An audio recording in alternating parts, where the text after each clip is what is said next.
Ça offre l'avantage que moi je cherchais, de la liberté, de pouvoir vendre des produits même quand toi t'es pas là. To me, marketing is about values. Think different.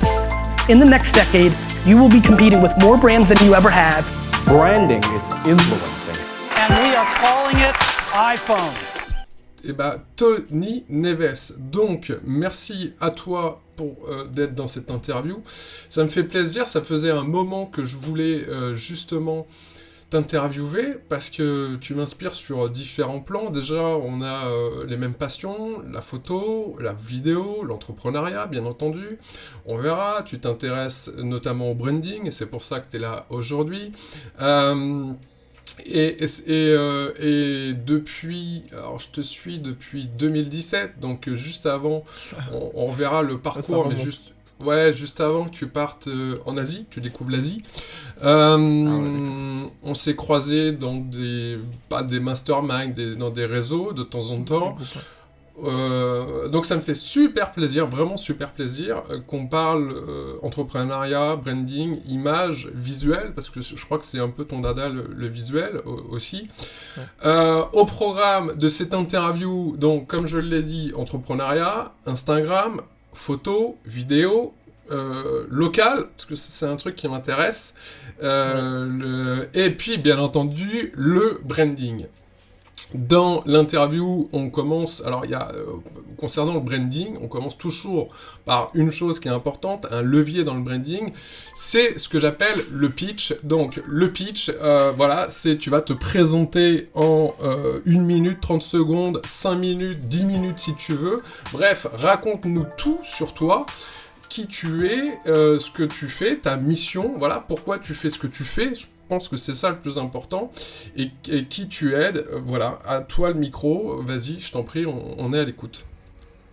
Ok, bah déjà je te remercie de me laisser parler et de m'avoir invité sur cette interview, enfin sur ta chaîne, parce que je te connais aussi du coup depuis la tribu et aussi avant, et j'aime beaucoup et j'admire beaucoup la qualité de ce que tu fais et de ton travail.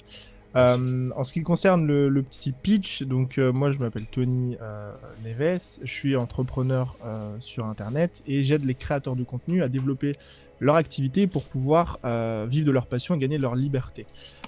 L'idée, la mission de vie, c'est que je suis sincèrement convaincu en fait que on peut vivre une vie belle que si on est passionné par ce qu'on fait. Pourquoi est-ce que j'ai choisi les créateurs de contenu et la création de contenu? Je pense qu'on reviendra sur le sujet plus tard. Mais c'est juste parce que c'est des sujets qui me passionnent. Moi, la photo, la vidéo, le fait de créer des histoires, de raconter des choses, c'est ce qui me passionne. C'est là où j'ai pu développer et su développer des compétences.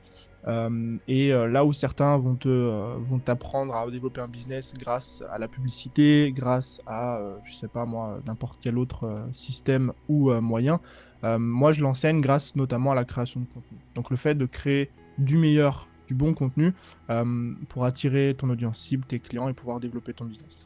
Ok, parfait, merci. Ça, c'est une belle mission, et c'est surtout une mission que finalement tu as gardée pratiquement tout le temps. Moi, je connais beaucoup d'entrepreneurs qui, un jour, on fait ça, un jour, on fait ça, et c'est bon, c'est selon la tendance, c'est selon comment on se lève. Moi, ce que j'admire chez toi, c'est que ta mission, tu l'as depuis le départ, et c'est ce que tu revendiques. Tes convictions, tu les as depuis le début. Tes valeurs, tu les as depuis le début. Elles ont pratiquement pas changé. C'est vraiment, tu restes dans tes valeurs. Donc, on sait que c'est toi, et l'authenticité, la transparence, c'est ce que tu revendiques. Et pour ça, merci, parce qu'il y a peu d'entrepreneurs aujourd'hui, je trouve, qui restent sur leur mission de base, et c'est là où on sent que véritablement, on a quelque chose dans les tripes. Voilà. Et je trouve que d'être attiré par l'objet brillant, de dire un jour je fais de ci ou de ça, c'est délicat, parce que oui, c'est bien d'un point de vue compétence, mais c'est ce qui fait la mission, c'est ce qui fait ce qu'on a dans les tripes depuis des années. Voilà. Et toi, tu l'as très peu bougé au final. Ouais. Alors il y a un truc dont tu parles qui est intéressant, c'est le syndrome de l'objet brillant. Évidemment, j'ai les mêmes valeurs et la même mission qu'au départ. Ça n'a pas toujours été évident de la garder, parce que, comme tu dis, L'objet brillant, on parle d'une nouvelle technique, d'un nouveau truc à faire, d'un nouveau moyen, de quelque chose qui serait plus rentable, une nouvelle thématique, c'est super. Donc j'ai été attiré par ces choses, comme tout le monde. Mais c'est vrai que j'ai vachement su rester quand même aligné à qui j'étais et à ce que je faisais. Pourquoi ? Parce que je pense avoir eu la chance très tôt de faire un gros travail d'introspection personnelle, de savoir un petit peu ce que je voulais dans ma vie, de savoir un petit peu ce que j'aimais et d'avoir su identifier surtout mes forces. Et mes forces, ça a toujours été de créer du contenu. Très tôt, quand j'ai démarré, je me suis mis à créer du contenu et très vite, j'ai développé des compétences là-dedans. Et en fait, je me suis dit, la question à se poser, c'est dans quoi est-ce que tu es excellent ? Et en fait, ce qu'il faut comprendre, c'est que plus tu développes ce dans quoi tu es bon, toi par exemple, c'est le branding, tu vois, plus tu vas développer cette compétence intrinsèque et profonde, plus tu vas savoir rester là longtemps. Au-delà des objets brillants, au-delà de toutes les techniques qu'on peut un petit peu survendre. Donc ouais, j'ai toujours le même credo qu'au début. Voilà, de temps en temps, ça prend des directions différentes, des formes différentes. J'ai testé différentes plateformes, différents schémas, différentes façons de monétiser mon audience, etc. Mais le fond, en tout cas, a toujours resté le même. C'est ça, on peut tester des canaux différents aussi, on peut tester des formats, la photo, je me rappelle, t'as eu une période photo, t'as eu ta période vidéo aussi, aujourd'hui tu mélanges le tout, c'est bien, mais c'est bien de tester pour découvrir, et voilà, mais ta mission première, tu l'as gardée, c'est justement de développer son business par la création de contenu, et de développer son contenu dans la qualité pour le coup. Voilà. Aujourd'hui, on va faire un constat aujourd'hui en quelques chiffres. Tony Neves, qu'est-ce que voilà, même s'il n'y a pas d'ego derrière, parce que c'est pas du tout dans tes valeurs, mais c'est juste pour positionner tes comptes et de faire un petit rétrospective justement. Je trouve ça intéressant. Pourquoi ? Parce que ça va tellement vite et finalement, en très peu de temps, t'as décollé, mais ce qu'il faut voir aussi derrière, c'est le boulot que Tony a amené. Voilà. Aujourd'hui, Tony, c'est 15 000 followers d'abonnés sur Instagram, c'est 66 000 abonnés sur YouTube. Donc déjà, félicitations. Une base emailing qui doit être assez conséquente que je connais pas pour le coup. Et est-ce que on peut avoir quelques chiffres autres, comme par exemple du chiffre d'affaires, etc. ou juste pour ceux qui commencent, tu vois, l'entrepreneuriat et qui se disent que c'est possible. Moi, c'est juste ça qui m'intéresse, savoir combien tu gagnes. De toute façon, un chiffre d'affaires n'est pas, comme tout le monde le sait, un salaire. Donc voilà. Mais c'est pour dire que parce on va revenir à tes débuts, c'est très jeune, c'est 3 ans, c'est ça, hein, 3-4 ans. Ouais, 2017, ouais, 4 ans. 4 ans, donc c'est très très jeune. Moi, je veux même pas dire à quel âge j'ai commencé. Donc, c'est pour ça que c'est intéressant de dire qu'en très peu de temps, on peut véritablement y arriver et en vivre. Parce qu'aujourd'hui, ça fait combien de temps que tu en vis finalement ? Uniquement de ça. Alors, uniquement de ça, moi, alors, pour certains, ça va être long. C'est vrai qu'en échangeant avec pas mal d'entrepreneurs, je me rends compte que c'est court, que ça a été assez rapide. J'ai gagné mon indépendance au bout de 8 mois à compter de la date où je me suis lancé. Donc, c'est-à-dire vraiment où j'ai publié ma première photo, vidéo, ce que tu veux. Et ce qui est intéressant, c'est qu'en fait, j'ai vraiment démarré sans rien. Alors, quand je dis sans rien, c'est que, bon, j'avais pas les compétences, mais surtout, j'avais pas de ressources, c'est-à-dire de réseau ou quoi que ce soit. Ma chaîne YouTube, elle a démarré, il y avait 0 abonnés. Vraiment, c'était un truc que je créais en partant de 0. Et j'aime bien le rappeler parce que c'est vrai qu'il y a des personnes qui arrivent à construire des audiences alors qu'ils font par exemple des reconversions. Je vois beaucoup d'entrepreneurs ou autres, hein, des personnes qui développent une audience par exemple sur YouTube autour d'une certaine thématique et qui au bout d'un moment font une reconversion. Évidemment que tu repars pas de 0 nécessairement et que tu as un effet levier qui est un peu plus intéressant. Donc ouais, moi j'ai démarré il y a 4 ans. Mon indépendance, c'était au bout de 8 mois vraiment. C'était une petite indépendance. Je gagnais pas 2, 3, 4 000 euros par mois, mais j'avais de quoi vivre. Et c'était ce qui comptait en fait. Le but. C'est quoi vivre ? On peut donner des chiffres ? Oui, bien sûr, on peut donner des chiffres. C'était à peu près 1000 euros par mois, un petit peu plus. parce que bon, ça t'enlève des charges. J'ai eu la Bien sûr. chance, étant jeune, de souscrire à l'ACRE. Pour ceux qui connaissent, l'ACRE, c'est quelque chose qui te permet, quand tu crées ton entreprise, d'avoir moins d'imposition. Donc la première année, tu es imposé seulement à 5%, ce qui te permet d'avoir une marge beaucoup plus intéressante. Et donc forcément, voilà, si tu as 1000 euros de chiffre d'affaires, tu payes 50 euros de charge. Donc voilà, c'était autour des 1000, 1200, 1300 euros environ. Il faut savoir que j'ai un niveau de vie qui va en cohérence avec ce chiffre. Je suis pas du tout matérialiste. J'ai très peu comment dire, de biens autour de moi, mis à part mon matériel professionnel. Donc ça me permet aussi, voilà, j'étais très peu dépensier, donc j'avais de quoi vivre. De solutions, comme tu as dit, en termes d'audience et de revenus par la suite. Mon audience, c'est vrai qu'elle a mis du temps à prendre, l'engrenage a mis du temps à prendre. Je crois que j'ai gagné mes 2000 premiers abonnés au bout de 2 ans, il me semble. Ouais, à peu près, je crois, 2 ans, si je dis... Non, ou 1 an, pardon. Au bout d'1 an, j'ai gagné mes 2000 premiers abonnés. Et par la suite, ça allait très vite. C'est-à-dire que l'année suivante, j'en avais 15 000, et l'année d'après, j'en ai 65 000, donc c'est Donc, proportionnel, tu vis forcément. de ton activité depuis 3 ans, aujourd'hui. Ouais. J'en Ok. vis depuis, ouais, c'est ça, mars 2018. Ok. En rentrant ouais, d'Asie. Bah, c'est 3 Ça ans. fait 3 ans. 3 ans. C'est ça. En fait, ça fait 3 ans. Et aujourd'hui, t'en vis bien, ça va, t'es content, je veux dire, voilà. Ouais.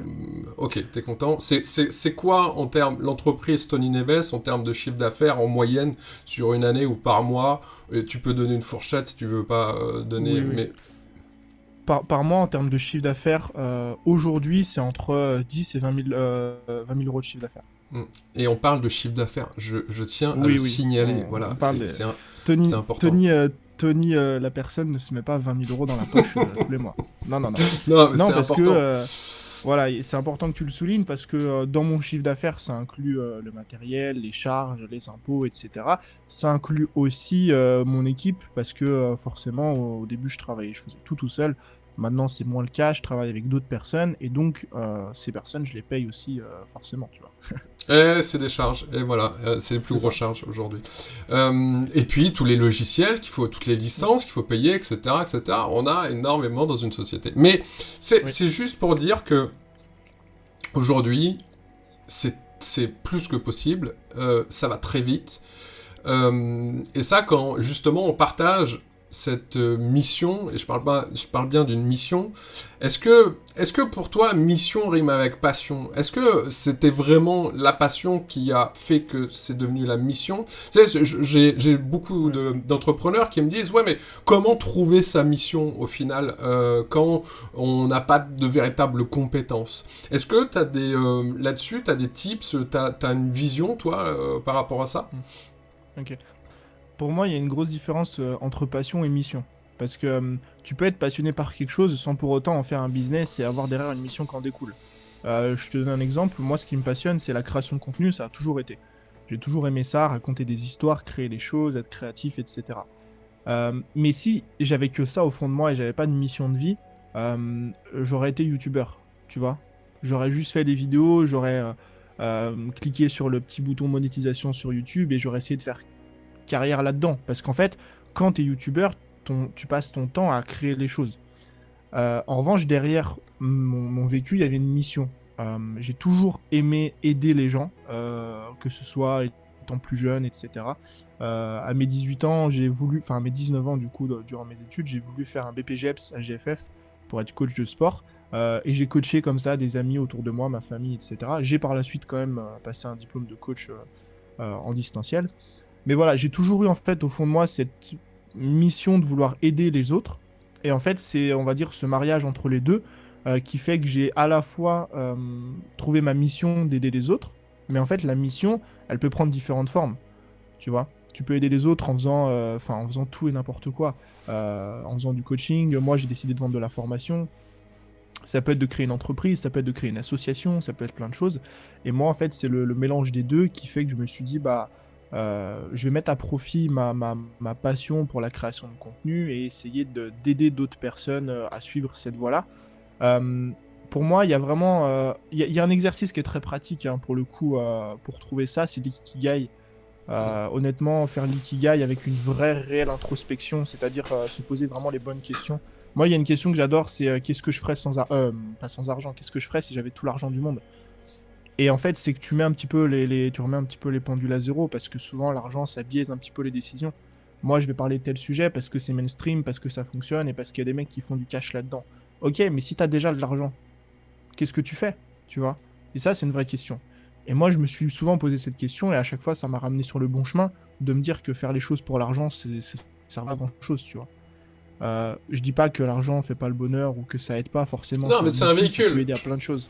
Ça reste Voilà, un c'est véhicule. ça. C'est un véhicule. Et en fait, tu te rends compte au bout d'un moment que tu peux avoir tout l'argent du monde. Si t'es pas passionné au fond de toi par ce que tu fais, ça sert pas à grand chose.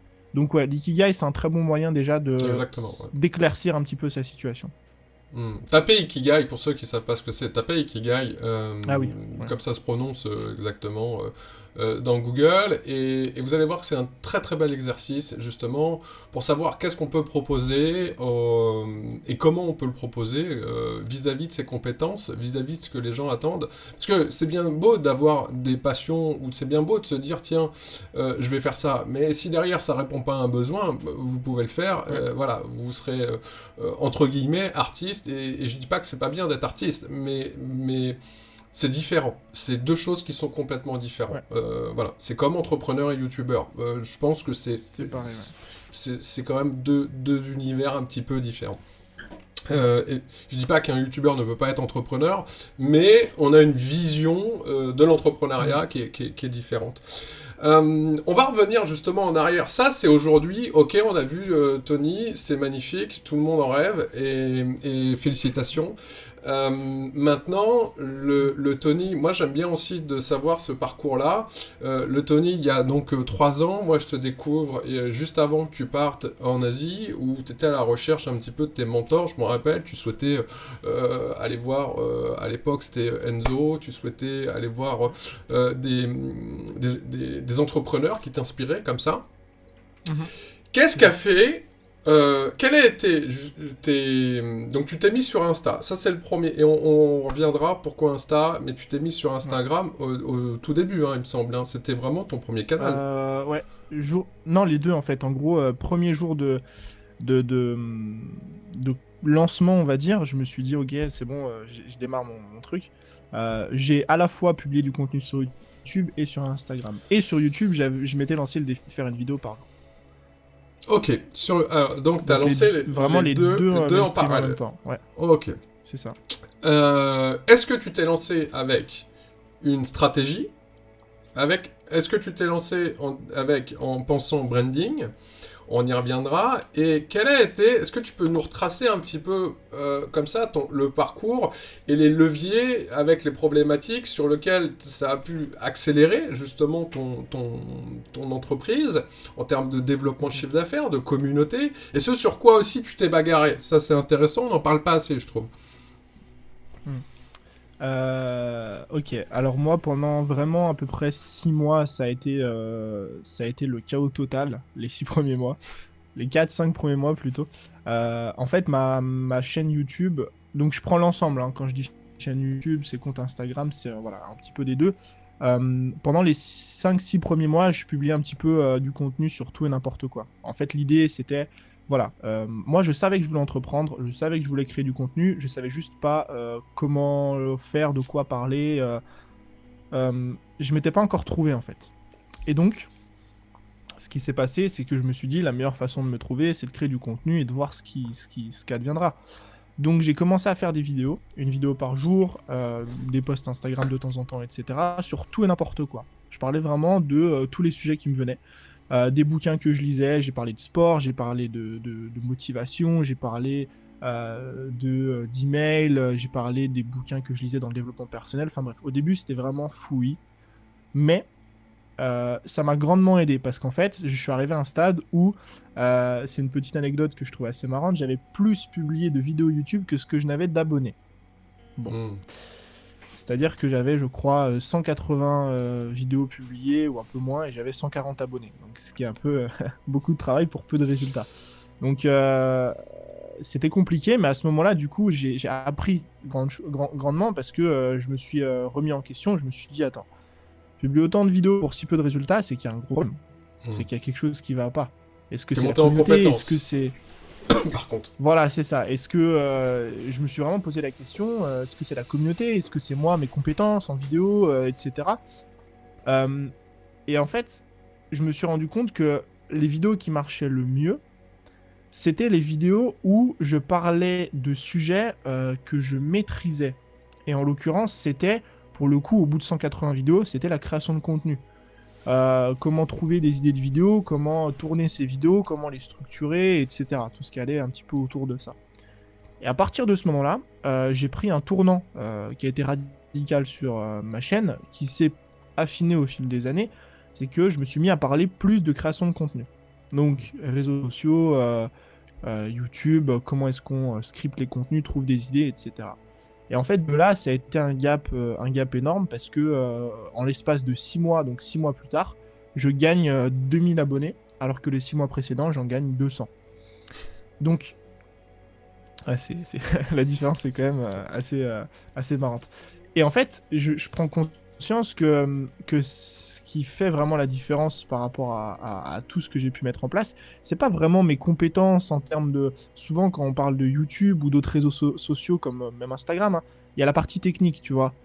Les techniques du genre maîtriser les hashtags, sur YouTube, maîtriser le SEO, etc. Je me rends compte que c'est pas ça qui fait la différence parce que d'une vidéo à l'autre, ou en l'espace de quelques semaines, j'ai pas décuplé mes compétences, tu vois, dans ces domaines-là. En fait, ce qui a fait que j'ai réussi à m'envoler ou à décoller, ou on peut dire ça comme on veut, c'est qu'en fait, je me suis juste mis à parler des bons sujets. C'est-à-dire des sujets que je maîtrisais et sur lesquels il y avait un vrai besoin et qui matchaient finalement avec mon audience. Et donc, c'est à partir de là où ça a commencé à prendre d'un point de vue abonné, on va dire, audience.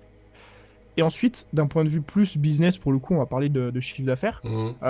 Mes 3-4 premières formations ne se vendent pas. Je crois que mes 3 premières ne se vendent pas. Mais vraiment pas du tout. 0 €. Je te coupe 2 secondes. C'est intéressant, ouais. Ça. Alors, désolé si elles ne sont pas vendues. Mais ce qui est intéressant, c'est que c'est pas parce qu'il n'a pas vendu Tony de formation qu'aujourd'hui, sa boîte ne fonctionne pas. Oui. Attention, essayez d'avoir une motivation. C'est pas parce qu'une fois vous vendez pas que... moi j'ai des clients, des clientes aussi, qui... Ah ouais, mais David, ça fait 2 mois, j'ai pas vendu de formation, j'ai lancé ma formation. En fait, les gens, je réponds pas à un besoin. C'est faux.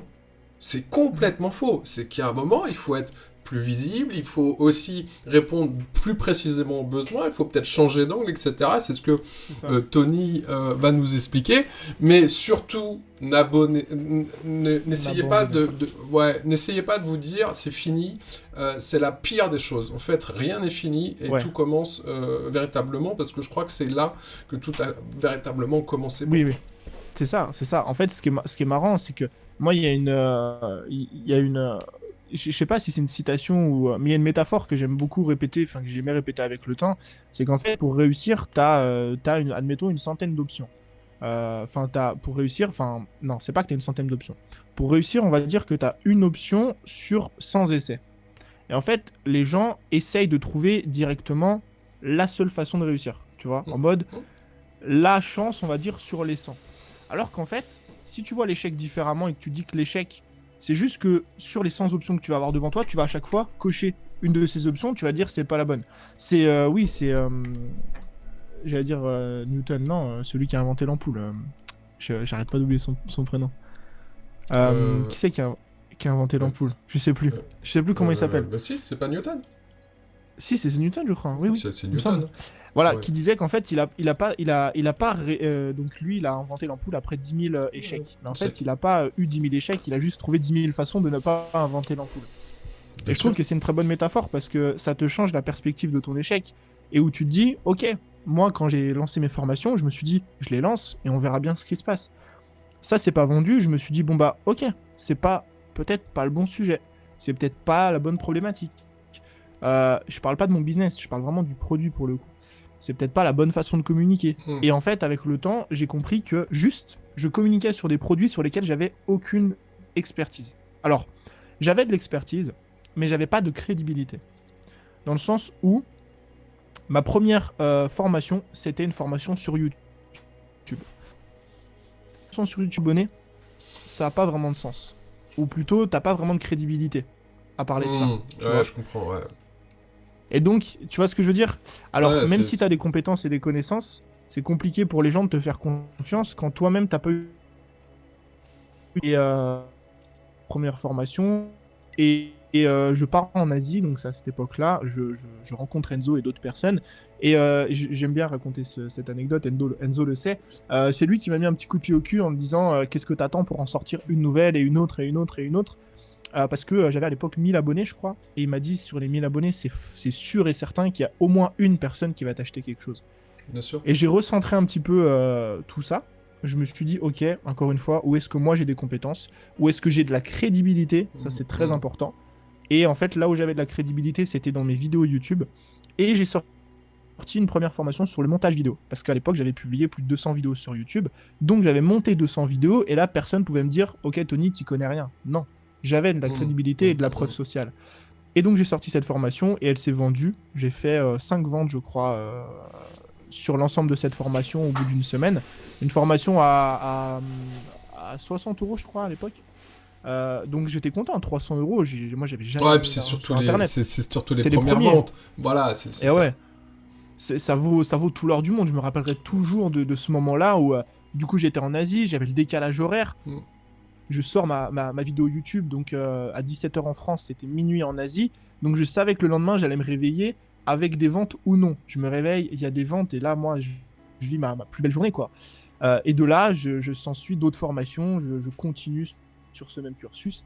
J'en crée de nouvelles. Et ce qui est intéressant, c'est ce que tu dis, c'est que même après ça, des formations après ça, donc plusieurs formations après, je crois que c'était 6 ou 8 mois après, je sors une formation qui fait pas de vente, tu vois. Donc comme quoi, même après, ça peut arriver que tes formations aient un flop, un échec, et c'est pas grave, tu vois. C'est pas parce qu'un jour t'as fait un truc qui fonctionne que tu vas toujours continuer à connaître du succès.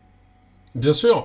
Et en plus, t'as pas commencé par le plus facile. Aujourd'hui, je conseille, moi, mes clients, mes élèves, le coaching. Pourquoi? Parce que c'est un MVP. C'est-à-dire que le coaching va permettre justement de tester le besoin, va tester sa mécanique, son produit, ses résultats, d'une part. D'autre part, ça va permettre d'avoir des témoignages. Toi, tu as été tout de suite dans l'automatisation, qui est le plus dur tout de suite. Hein. C'est-à-dire que, voilà, et pour ça... Bah forcément, t'es obligé de passer par des phases de test, et c'est normal, mais c'est comme une start-up, c'est comme n'importe quel business. En fait, le business en ligne, c'est pas parce qu'il est en ligne, ou c'est pas parce que c'est de l'infoprenariat ou quoi que ce soit, que c'est magique. Ça reste un business, comme tout, il faut une cible, il faut un message, il faut une mission, il faut répondre à un besoin, il faut du résultat, et donc, et on évolue aussi dans son produit et dans sa gamme de produits. Comme dans n'importe quel business. Et je pense qu'au départ, ce que tu as fait, c'est un petit peu ça, c'est de tâtonner sur ta gamme de produits, sur ta mission. Forcément, vu que tu faisais pas du tout de coaching au départ. T'en as jamais fait? Alors si, j'en ai fait... mais du coup, c'est ça qui est marrant, c'est que j'en ai fait après ma 4e formation. Mais c'est pareil, en fait, si tu veux... Et c'était pas vraiment du coaching, c'était du coaching, mais c'était plus du coaching gratuit, des appels de 30 minutes pour découvrir un petit peu mon audience. Et c'est intéressant parce que du coup, c'est là où c'est par la suite, c'est à la suite de ça que j'ai sorti mon premier produit phare, entre guillemets, à l'époque. Parce que j'avais en fait, j'ai fait une dizaine de calls, je crois, et sur les 10 calls, il y avait 8 fois la même problématique qui revenait. Je me suis dit, ok, là, faut que je fasse quelque chose. Mais c'est vrai que moi, j'ai pas eu ce schéma-là. Peut-être que du coup, mes coachings, c'était mes premières formations, tu vois. C'est comme ça que j'ai un peu tâté le terrain. Mais c'est vrai que si c'était à refaire, je commencerais par faire du coaching qui te permet en fait vraiment de pas avancer en fait dans le brouillard, de savoir vraiment où tu vas, parce que la personne va plus ou moins en fait être très explicite et te dire voilà, ça c'est mon problème. Et toi, t'apportes la solution que t'as apportée. Moi, j'étais là en mode, j'essayais de deviner le problème de mon audience. Et c'est peut-être pas la meilleure des choses à faire. Mais comme quoi, tu vois, même en faisant des trucs qui sont pas optimaux, entre guillemets, bah, c'est possible. Ah, bien sûr, c'est possible. Et tout, c'est ce que tu disais tout à l'heure. C'est finalement, c'est ok, il y a pas un chemin qui mène à la direction, à la mission voulue. Il y a plein de chemins. Toi, t'en as pris un. Après, ça prend plus ou moins de temps. Je dis pas que c'est mieux, c'est moins bien. Je dis juste que c'est différent. Donc, bien choisir, pour ceux qui nous regardent, bien choisir le chemin que vous souhaitez. Pourquoi t'as voulu commencer et être dans la formation et non pas dans le coaching qui était beaucoup plus simple ou dans autre chose, par exemple? Pourquoi tout de suite c'est la bande de formation? En fait, parce que je pense que par rapport à ma personnalité et à mes objectifs, c'est ce qui me convient le mieux. En fait, je conseille souvent, parce que comme tu dis, faut arrêter de croire qu'il n'y a qu'une façon de réussir sur Internet, ou qu'il n'y a qu'une méthode, ou qu'il n'y en a que deux. Il y en a des dizaines et des dizaines. Des produits, il y en a de plein de sortes. Et en fait, c'est pas qu'il y a une méthode qui est meilleure qu'une autre. Toutes les méthodes se valent. On peut tenir une liste des personnes qui tiennent qui ont des business florissants avec plein de méthodes différentes. Pour moi, la meilleure méthode en fait pour chacun, c'est de choisir une méthode qui nous correspond par rapport à notre personnalité, nos valeurs et nos objectifs. Et donc moi, j'ai fait un constat, c'est que ma personnalité, mes valeurs, mes objectifs tendaient plus vers un système de formation. Pourquoi ? Parce que je suis un peu... je vais pas dire que je suis pas sociable, tu vois. J'aime les gens, j'aime discuter avec les gens. Mais c'est vrai que j'ai beaucoup moins d'appétence sociale que certaines autres personnes. Et c'est pour ça que le coaching, c'est pas là où j'ai une vraie force, en fait. La formation, ça offre l'avantage que moi je cherchais, de la liberté. C'est-à-dire de pouvoir vendre des produits même quand toi t'es pas là. On parle évidemment pas d'argent automatique, mais voilà, de pas être corrélé et de pas avoir besoin d'être présent, notamment quand t'es en Asie. Il faut savoir que c'est le décalage horaire, ça complexifie énormément le coaching. Et donc tout ça, ça m'a amené à choisir de la formation, et c'est ce qui aujourd'hui représente l'entièreté de mon business. Non mais t'as raison sur une chose. Pendant que j'étais à Tahiti, j'avais 12 heures à Tahiti, et je voulais faire du coaching, c'était l'enfer absolu. C'est-à-dire qu'on a une demi-journée, donc forcément que moi, à 6 heures du matin, c'était 6 heures du soir, de l'après-midi, en France. Ouais, c'était infernal, parce que je pouvais faire mes coachings entre 5h et 7h en clair, voilà. Et ça, c'est très très compliqué. Donc si vous voyagez, là vous voyez qu'il y a une solution, et qu'elle est adaptée finalement à vous, à votre personnalité, et non pas un système qui va être plus rémunérateur ou plus facile ou moins facile. C'est comme si demain je disais à Tony, tiens Tony, non, pour réussir en fait il faut du webinaire, tu vas te mettre au webinaire, mais il peut pas le cadrer le webinaire, et forcément ça va pas matcher. Ouais. S'il est pas là, s'il y a pas d'énergie, s'il y a pas de pression, ça va pas matcher. Le webinaire il va faire un flop et ce sera beaucoup de temps perdu. Donc je pense que oui, en effet, il n'y a pas de sauce secrète, il y a juste un alignement entre ce qu'on fait, entre notre mission, comment on le fait, et notre style de vie, et notre personnalité, voilà. Des fois, forcément, c'est peut-être un peu plus dur, ou un peu ou différent, parce que justement, on choisit pas certaines méthodes. Mais c'est pas grave, en fait. Le principal, c'est de kiffer ce qu'on fait. Je pense. Toi, tu kiffes ce que tu fais, ça se sent, et c'est ça qui attire les gens, c'est ça qui polarise finalement. C'est juste parce que tu kiffes ce que tu fais. Et faut pas se prendre la tête sur... parce que on voit que, tiens, en 2021 ou 2020, la tendance c'est le webinaire, 2021, la tendance c'est la newsletter, 2022, la tendance... Non, il n'y a pas de tendance. C'est des leviers marketing, c'est tout. C'est ça, je veux vraiment rebondir sur ton sujet, enfin sur ce que tu dis, parce que moi je l'ai vu passer au fil des années. Je suis pas un vieux de la vieille, parce qu'il y a des mecs qui étaient là bien avant moi, mais bon, au bout de 4 ans, tu vois quand même beaucoup de choses. Et en fait, en 4 ans, des tendances, j'en ai vu plein. Et malheureusement, il y a beaucoup de mecs, de mecs, quand je dis des mecs, des personnes, des hommes ou des femmes, qui, en fait, qui pensent que, c'est la nouvelle façon de faire, donc c'est la seule façon de réussir, tu vois. Comme tu disais, il y a eu une grosse époque l'année dernière, newsletter quotidienne, qui a été lancée par Jean Rivière et Antoine BM et d'autres, qui fonctionne très très bien. Mais moi, par exemple, je l'ai jamais fait. Et on m'a toujours demandé pourquoi tu fais pas, etc. Juste parce que ça me convient pas. Je ne sais pas écrire, enfin, je sais écrire, mais email quotidien, ça va pas, c'est pas ma force, c'est pas là où je veux être. T'es pas aligné avec, Et le problème, et moi c'est ça. Et le problème de ça, et on revient sur le syndrome de l'objet brillant, c'est qu'en fait, ces personnes-là qui suivent une tendance, bah, la font quelques semaines, quelques mois, et puis après vont voir la tendance qui suit. La tendance après ça a été Telegram, encore une fois. Plein de personnes ont créé un compte Telegram, ont basculé toute leur audience sur Telegram, etc. Et je pense que bah, ce qui fait vraiment un succès durable, tu vois, c'est quand tu arrives à rester constant sur ta façon de faire. Évidemment, il y a une élite qui va pouvoir réussir en changeant régulièrement de stratégie, et ok, c'est possible, hein. Mais si tu fais pas partie de cette élite-là, il vaut mieux rester vraiment ancré sur ta façon de faire, tu vois. Et moi, ça fait 4 ans que j'ai une chaîne YouTube, un compte Instagram. Alors, mon podcast de temps en temps, je fais des ITV.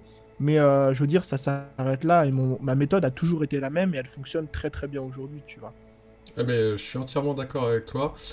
J'expliquais la dernière fois, la dernière interview qui était avec Roman Cover, j'expliquais que une des clés, pour le coup, c'est pas une des clés, mais c'est une des choses qui fonctionne très bien, c'est les 3 C.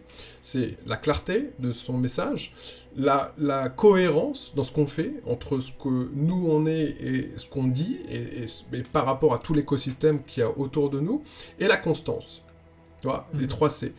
Je pense que quand quelqu'un met en place ces 3 C-là, moi j'ai vu des business hyper minimalistes où il y a juste ces 3 C-là, mais le business, il va tout droit, et dans le bon sens du terme. Il n'y a pas besoin de copier, de faire ceci, de faire cela. À partir du moment que vous êtes aligné avec vous, que votre message est bien clair pour qu'il soit bien reçu, et que vous êtes constant dans justement dans le contenu que vous amenez, il n'y a pas besoin d'être à la fois en newsletter, YouTube, machin, Instagram, ceci, cela. Au contraire, c'est pour beaucoup, au départ, ça peut faire peur. Parce que maintenant, il faut être sur Clubhouse, ensuite, il faut être là-dessus. Ouais. Mais non, on n'a pas... on n'a pas 48 heures dans une journée, on en a 24, et donc il faut surtout se consacrer à ce qu'on sait faire de mieux, et là où on est le plus aligné, tout simplement. Voilà. Si Tony a choisi YouTube, Instagram, c'est pas forcément pour ça que YouTube, Instagram est le meilleur canal pour faire son business. Il y en a qui le font très très bien uniquement avec Facebook. Donc c'est juste, voilà, soyez vous-même, et surtout aligné avec ce que vous proposez. Ça, c'est important. J'ai fait un petit... voilà, j'ai fait une petite démarcation. Je suis parti un petit peu plus loin, mais par rapport à ton parcours. Donc, tu choisis YouTube, donc on est à 3 ans, tu pars en Asie, tu rencontres justement certains entrepreneurs qui te donnent des conseils. À partir de là, tu lances une formation. Cette formation, ça marche pas, tu en lances d'autres, ça marche plutôt, ça commence à fonctionner. Ok, là on est à peu près mi-2018, c'est ça? Ok. Ouais. Par rapport à ça, là, je sais pas, donc là, tu vis de ton business à partir de ce moment-là, au bout de la 3e, 4e formation? Ouais. En gros, du coup, même plus, parce que à partir du moment où j'ai ce déclic en Asie, je me mets à créer quasi une formation par mois, plus ou moins. Enfin, c'est même ça, en fait, à l'époque. Et donc, à partir de là, oui, je commence à en vivre. Chaque formation amène de nouveaux clients, d'autres achètent les anciennes formations, je fais des promos, etc. Donc, tous les mois, j'arrive tranquillement à faire mon chiffre d'affaires et à faire croître le business. Ouais. Ok. Qu'est-ce que tu te dis à ce moment-là? Tu te dis, j'en veux plus, faut faire la croissance, et t'essayes de... pour le coup, t'essayes de mettre justement de la clarté dans ton business, t'essayes de mettre une stratégie en place, ou pas du tout, tu continues comme t'es là, parce que ça va bien, voilà. Qu'est-ce que tu te dis ouais, à ce moment-là, quoi, si tu vois, on est alors, au début de parcours et qu'on commence à gagner un petit peu d'argent, voilà, qu'est-ce qu'on fait quand on est à la place de Tony? Bah, c'est vrai que euh, même si aujourd'hui j'ai plus trop ce truc de... Alors, on l'a toujours un petit peu, ce truc de vouloir reach toujours plus de revenus, etc. À l'époque, je l'avais parce que bah, au bout d'un moment, je savais que cette fourchette de revenus allait poser problème. Pourquoi? Parce que j'ai l'acre, je suis jeune, etc. Mais bon, au bout d'un moment, 1000, 2000 euros par mois, tu fais pas grand-chose, tu vois. Si tu as envie de voyager, si tu as envie d'acheter quelque chose, enfin bref, tu fais pas grand-chose. Donc je voulais développer mon chiffre d'affaires et mon entreprise, mon business, quoi. Euh, et en fait, je pensais à créer un gros programme. Donc, je continuais tranquillement à créer mes formations et je pensais à créer un gros programme. Donc, ça s'est fait un petit peu dans le temps, tu vois. Euh, je me suis posé la question où est-ce que moi j'ai réellement mes compétences aujourd'hui? Où est-ce que mon audience a besoin d'aide? Où est-ce que je peux l'aider? Où est-ce que je peux aller? Et bah, petit à petit, ça s'éclaircit, ça commence à prendre la tournure des réseaux sociaux, notamment d'Instagram. Et en fait, fin d'année, si je dis pas de bêtises, attends, je crois que c'est fin d'année 2018, parce qu'après en 2019, je suis parti, il me semble. Ouais, ça doit être ça. Je crois que c'est fin d'année 2018. Je lance Instacademy, donc qui était mon programme à l'époque, qui est plus disponible aujourd'hui, qui était mon programme premium, entre guillemets, phare, on va dire, sur Instagram. Qui coûtait à l'époque en date de sortie 300 à 700 euros. Donc en fait, il y avait différentes formules, différentes offres. Et en fait, je sors ce programme. Bon, évidemment, il met du temps à être créé, le lancement, etc. Mais je le lance. Et bah, je suis assez surpris des retours et des résultats. Et en fait, c'est à partir de là où vraiment j'ai franchi un cap en fait en termes de chiffre d'affaires et où j'ai pu bah, continuer à constamment faire croître mon business. Ok, ok. Donc, c'est sur la sortie de nouveaux produits que tu as pu consolider ton business, fédérer, je pense, aussi ta communauté. Ce qui est intéressant dans ce que tu as dit, j'ai trouvé, c'est que tu t'es pas dit comment faire pour développer mon business, tu t'es dit comment faire pour mieux aider ma communauté. T'es parti dans le sens de tes clients, du besoin toujours client. Et ça, je trouve ça super intéressant. Parce que souvent, tu vois, je veux dire, tiens, ok, je vais développer mon business, faut que je fasse plus ci, plus ça. Non, c'est la base, c'est les clients, la base, communauté. c'est, Hein. Donc ça, c'est très, très intéressant. Et, Ouais. ok, t'as fait ça, pardon, vas-y, vas-y. Non, non, je voulais juste du coup souligner ce que tu dis parce qu'en fait, on oublie que dans notre métier, en fait, c'est un mindset à avoir, surtout quand on a peur de parler de nos produits ou de parler d'argent, c'est qu'en fait, nous, dans nos métiers, euh, les revenus qu'on va générer sont directement corrélés à la valeur qu'on va apporter aux gens. Parce qu'en fait, quand tu vends une formation, tu vends la résolution à un problème. Donc, plus tu vends de formation, c'est pas plus tu gagnes d'argent, c'est plus t'aides de personnes. Et le fait d'avoir ce mindset, bah, c'est un vrai game changer d'un point de vue libération, on va dire, de la peur de l'argent, par exemple. Tu vends pas d'impact, c'est différent, c'est deux choses Voilà. qui sont différentes. C'est ça. Et du moins, il faut le voir comme ça. Je pense que je conseille à tous ceux qui font de l'infoprenariat de le voir comme ça, c'est d'impacter, comment vous impactez au mieux les gens. C'est sûr que vendre, en fait, c'est d'avoir un produit où vous croyez moyennement au produit qui vous sert simplement à générer de l'argent. Maintenant, impacter, c'est aider les autres, c'est donner du résultat aux autres avant toute chose. C'est deux philosophies qui sont complètement différentes et ça se ressent. Je veux dire, par là, on est humain, on sent ces choses-là d'un point de vue émotionnel.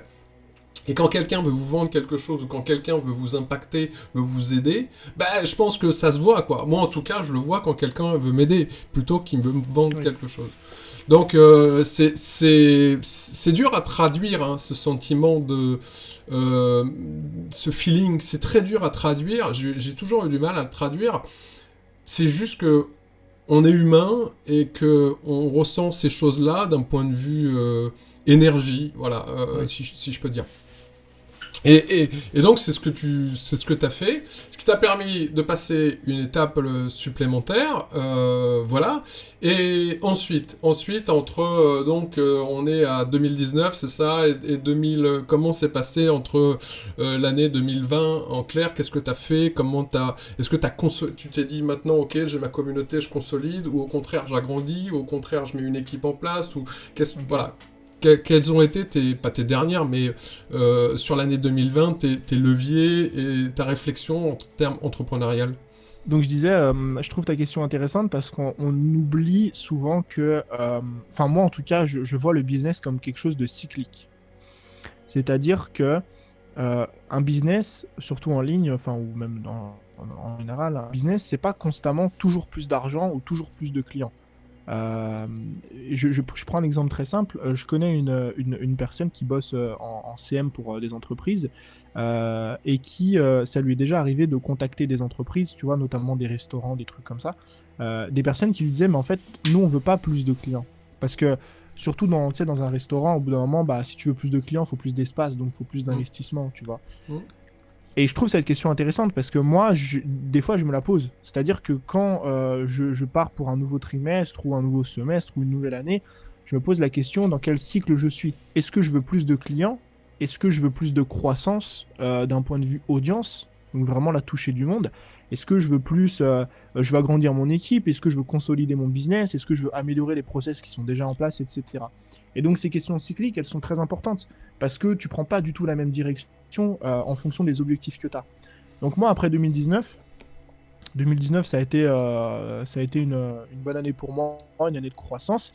À la fin de 2019, début 2020, pour moi, l'objectif de 2020, c'était vraiment, en fait, de mettre on va dire, un coup de gaz.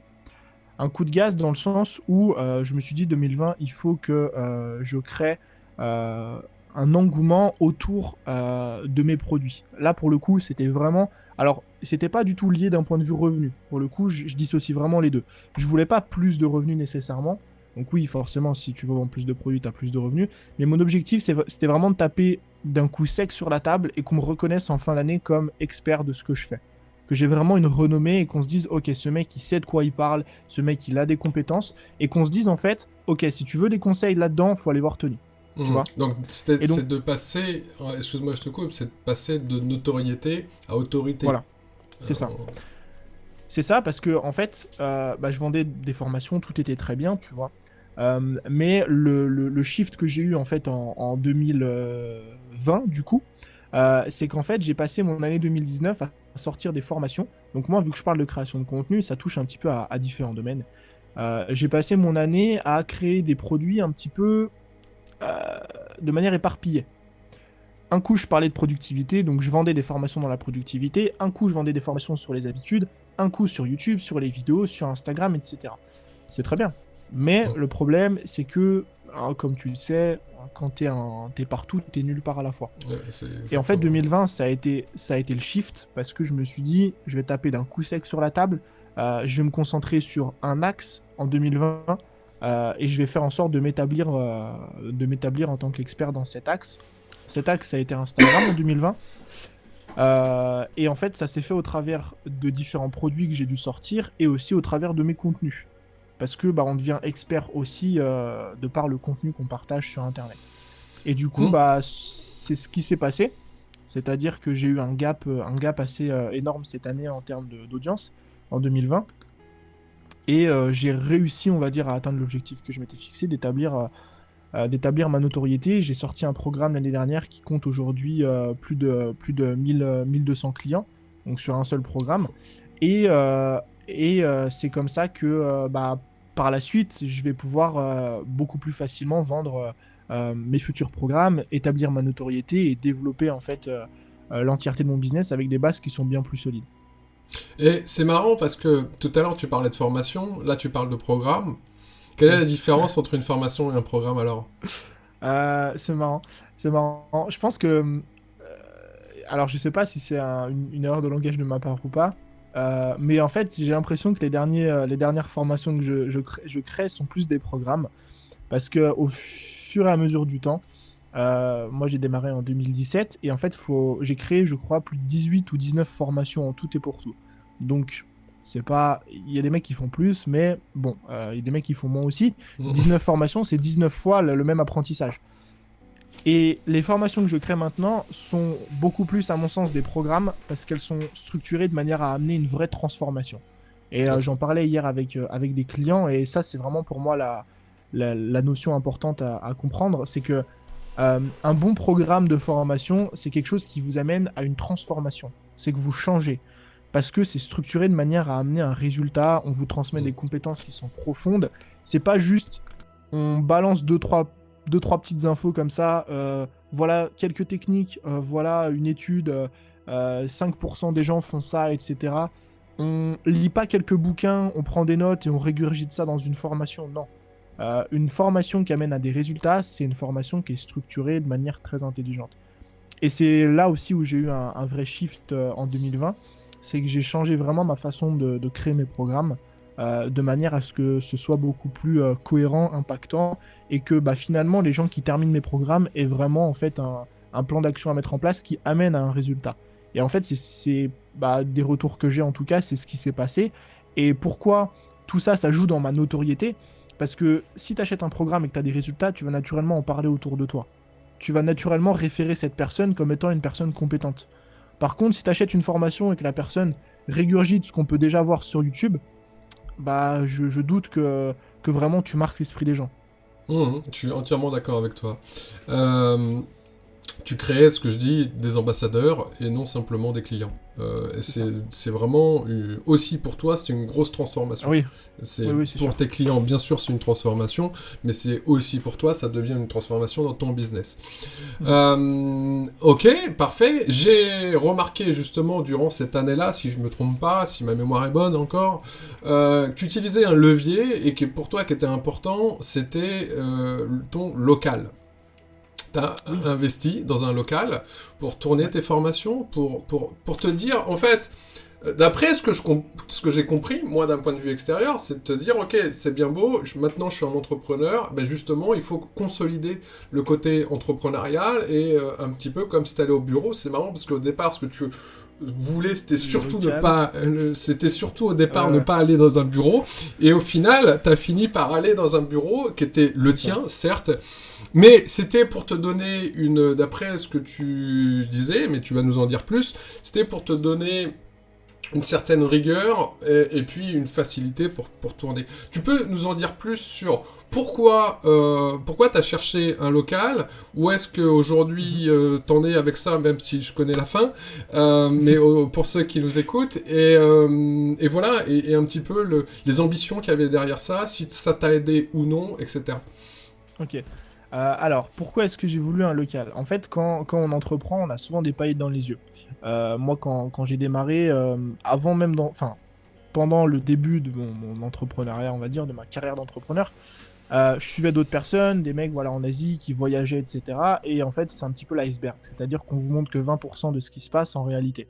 Au début, je me disais, l'entrepreneuriat, c'est super. Tu bosses depuis chez toi, c'est super, t'as pas besoin de te lever, tu mets pas de réveil, tu te tapes pas les bouchons, etc. Pas de transport en commun, c'est super. Et plus t'entreprends, plus tu te rends compte que une fois que t'as passé ce gap de un petit peu tout est beau, tout est rose, tu te rends compte qu'il y a des problématiques qui se soulèvent. Notamment, moi, la plus grosse problématique, c'était qu'en fait, passer constamment tout mon temps dans le même endroit, ça devenait insupportable. C'est-à-dire que c'est cool, ta maison, elle te sert de maison pour vivre, mais elle te sert aussi de bureau, d'espace pour dormir, d'espace pour manger, et ça en devient en fait très compliqué. Déjà d'un point de vue productivité, créativité aussi, parce que différer les espaces, ça permet d'avoir plus de créativité, et surtout d'un point de vue régularité et rigueur. Quand t'es chez toi, t'as un petit peu toutes les tentations. T'as ton placard là où tu peux aller manger, t'as la télé, t'as le machin, t'as le truc. Le fait de prendre un local, je savais que ça allait me permettre de dissocier les deux, de dissocier mon pro et mon perso, et donc d'être plus efficace, non pas juste professionnellement, mais dans les deux. C'est-à-dire que quand je suis à la maison, je suis à la maison. Je suis pas en train de checker mes mails, je suis pas sur mon ordi, je fais pas de montage, je suis pas en train de penser à X ou Y chose. Quand je suis à la maison, je suis à la maison. En revanche, quand je suis au travail, je bosse. Et en fait, moi, pour le coup, j'ai vraiment vu la différence quand j'ai pris mon local. C'est qu'en fait, j'étais beaucoup, beaucoup plus focus et productif. J'arrivais à accomplir des journées de travail assez conséquentes pour un même laps de temps que ce que je faisais à la maison avant. Il y a autre chose, qui permet ça, en fait, c'est que quand tu as un espace dédié, il est dédié et tu n'as pas besoin de modifier sans cesse cet espace.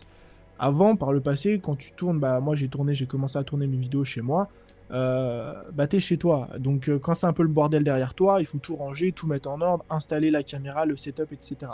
Mon local, c'est un espace professionnel. Donc quand il fallait que, par exemple, je tourne une formation, il y a plusieurs heures de tournage, 5-6 heures, je l'ai découpé en 2, 3, 4 jours. Je laissais tout installer. La caméra, les lumières, parce que moi, vu que j'ai un attrait pour la vidéo, j'ai pas mal de matos, et en fait, parfois, ça me mettait une demi-heure à tout monter et une demi-heure à tout démonter. C'est long. C'est long. Donc, avoir un espace pro, ça me permettait aussi de me dire, ok, je laisse ça comme c'est, je reviens demain, il n'y a pas de problème, tu vois. Donc ça a été, franchement, pendant 1 an, ça a été vraiment une expérience très intéressante, parce que c'était tout nouveau pour moi. La finalité, c'est que je l'ai rendu, au final, un an plus tard, pour des raisons personnelles, parce que en fait, j'ai déménagé dans le sud de la France, et que mon local commercial était là où j'habitais avant, et qu'il fallait du coup que je m'en débarrasse. Ce qui fait qu'aujourd'hui, je n'en reprends pas, parce que je voulais en reprendre un, mais ce qui fait qu'aujourd'hui, je n'en reprends pas, c'est que j'ai envie de repartir voyager à l'étranger. Pareil, c'était une lubie que j'avais au début, que j'ai faite. J'ai vécu à peu près un an en Asie, sur 2 hivers consécutifs. Et je suis revenu me poser en France parce que je sentais que mon business avait besoin un petit peu de calme pour le développement. Et là, en fait, je me dis, bon, voilà, maintenant que tout est un petit peu plus stable, j'ai envie, on va dire, de voyager. Et donc, là, une fois que tout est terminé, une fois qu'on peut repartir, je retournerai donc en Asie, notamment à Bali. Et en fait, ce qui est intéressant, c'est que vu qu'aujourd'hui, la première fois que je suis parti en Asie, même la deuxième fois, j'avais des niveaux de revenus qui étaient moins élevés qu'aujourd'hui. Et ça, nécessairement, même si le coût de la vie là-bas est moins cher, ça t'amène à certaines contraintes. C'est-à-dire que je pouvais pas me prendre de superbes villas avec 3 pièces dedans. Il fallait que je prenne des Airbnb un petit peu plus petits, et c'est ok, tu vois, je faisais avec les moyens que j'avais. Mais vu qu'aujourd'hui j'ai plus de moyens, je peux me permettre d'avoir cet espace professionnel que j'avais avant avec mon local, mais directement là-bas. Par exemple, là-bas, tu prends une villa, ça te coûte 1000 € par mois ou 1500 € par mois, mais tu as une villa où il y a 4 chambres, un grand espace, et tu peux te faire un bureau à toi-même à l'intérieur de tout ça, quoi. Ouais, ce qui est intéressant, c'est que, d'après ce que je comprends, c'est que l'expérience avec ton local t'a apporté beaucoup dans ton business, c'est que tu souhaites le reproduire, mais avec l'objectif du début qui est de voyager. C'est ça. Et t'as trouvé aujourd'hui une stratégie pour ça, justement. Ouais, parce que c'est pareil au début, j'en avais parlé quelques fois, mais en fait, ce qui a fait que j'aimais moins le voyage, ou que j'avais envie de rentrer pour me poser, c'est que à chaque fois que je voyageais, par rapport à mon business, par rapport à ce que je voulais mettre en place de mon business, ça amenait des contraintes. Par exemple, je m'en souviendrai toujours, j'ai tourné une formation sur les habitudes dans ma chambre d'hôtel à Bali. Donc il n'y avait pas de table, donc j'étais assis sur mon lit, et je devais tirer vers moi en fait la commode qui servait pour me ranger mes affaires, pour poser mon ordinateur et tourner ma formation. Donc c'était un vrai calvaire, tu vois.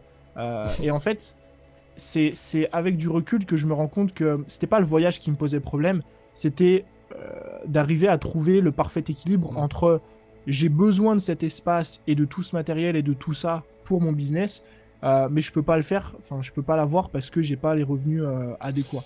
Maintenant que je les ai, je vais pouvoir... Voilà, c'est ça. Maintenant que je les ai, je vais pouvoir avoir tout l'espace que je veux, etc. Ou même, si on parle juste de coworking, même si t'es en Asie, les coworking, c'est pas donné. À Bali, c'est 20 € la journée. Et honnêtement, à l'époque, en plus de tout ce qu'il y avait à payer, mettre 20 € par jour dans un coworking, ce qui fait environ, si tu vas presque pas tous les jours, mais voilà, si tu vas 25 jours dans le mois, ça fait 500 € de coworking, c'est quand même pas donné, tu vois.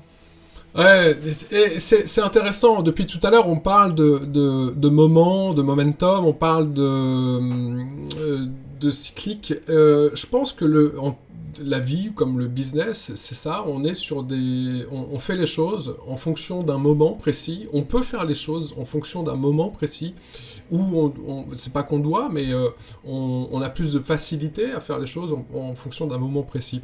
On parlait aussi bien de vendre des formations que du moment entre la notoriété et l'autorité, ou le passage entre la visibilité et la notoriété. Donc, je trouve que c'est pas assez pris en compte aujourd'hui ce moment-là, ou ces différents moments d'un entrepreneur. Aujourd'hui, quand on écoute en règle générale les entrepreneurs, c'est comme ça qu'on doit faire. C'est comme ça qu'on doit faire les choses. Mais au final, il n'y a pas de règle magique. Au final, il y a juste quel est le bon moment pour vous, qu'est-ce que vous devez faire en fonction de ce que vous aimez, mais en fonction du moment où vous en êtes dans votre vie entrepreneuriale. Ça, c'est le plus important. On ne fait pas la même chose quand on a 0 follower que quand on en a 100 000. Pas du tout. Et à chaque fois, tu t'es remis en question suivant tes différents moments, suivant tes différents paliers. C'est ce qui fait que tu as construit et tu as généré des résultats, et là où tu en es aujourd'hui. Mais c'est important. Il n'y a pas... là-dessus, si je peux conclure, il n'y a pas un levier ou un secret de Tony. Il y a plein de Tony différents. C'est ça, en gros. C'est ça. T'es resté toi-même avec tes valeurs, on est ok. Mais sur ton développement de business, ton développement sur les réseaux sociaux, de ta communauté, parce que on parle de business, mais on parle aussi de communauté. C'est important chez toi, la communauté.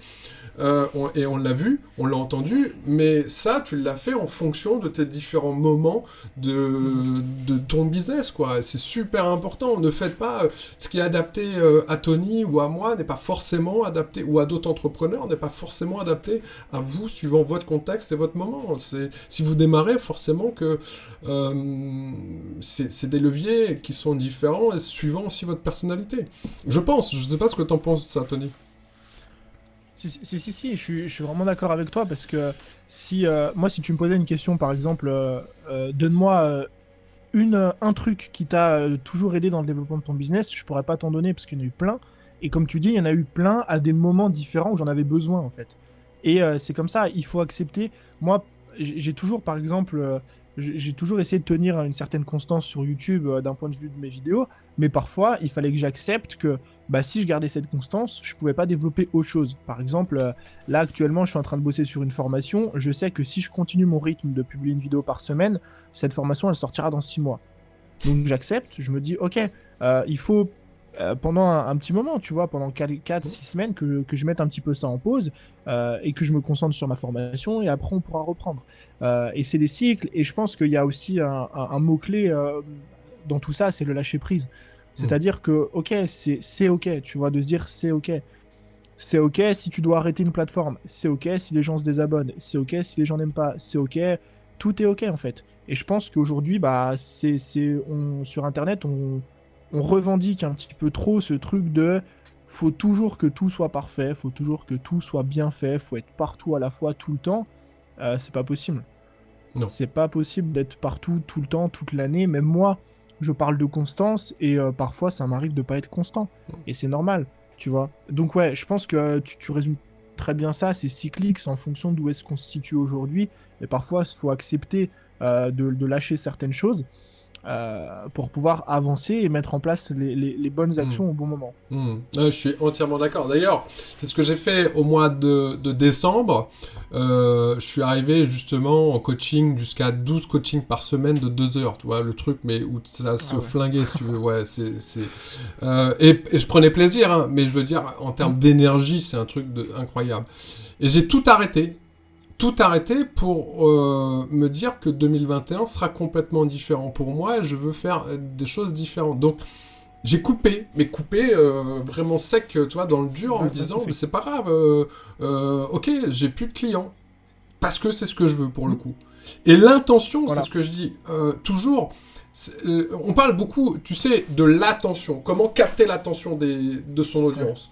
Mais je pense que l'attention, on la capte avec son intention, en fait.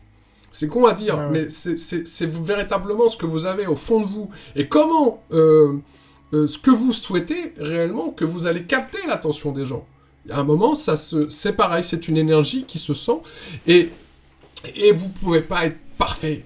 Et n'essayez pas d'être parfait. Tony n'est pas parfait, je suis désolé Tony, je suis pas parfait non plus. Ça va, je le prends bien. Mais ça, c'est véritablement le plus important, et faites les choses en fonction de votre momentum.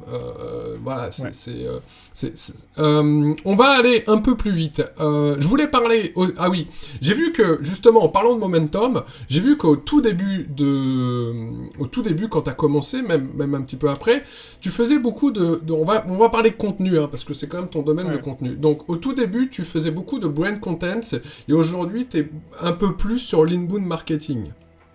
Alors qu'en général, on fait l'inverse, en règle générale, et c'est ok ce que tu as fait, il n'y a aucun jugement, mais justement, c'est intéressant. En règle générale, on commence pour créer de la visibilité et pour aussi un petit peu indiquer son intention, mais surtout son expertise. On fait un peu plus d'inbound marketing, et c'est ensuite, une fois qu'on a un peu plus d'autorité, un peu plus de notoriété d'autorité, où là, on se montre en photo sans arrêt, on fait un peu plus de brand content. Toi, tu as fait l'inverse. C'était voulu, calculé, pas du tout. Tu vois la question, pas du tout, ou tu fais simplement parce que tu as envie de le faire, et point barre, et voilà.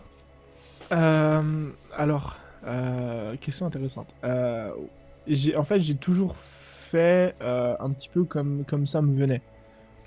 C'est vrai que, bon, aujourd'hui c'est carré, donc j'ai vraiment les stratégies mises en place, etc. J'ai une vision court, moyen, long terme, je sais où je vais, je sais les choses que je dois mettre en place et faire.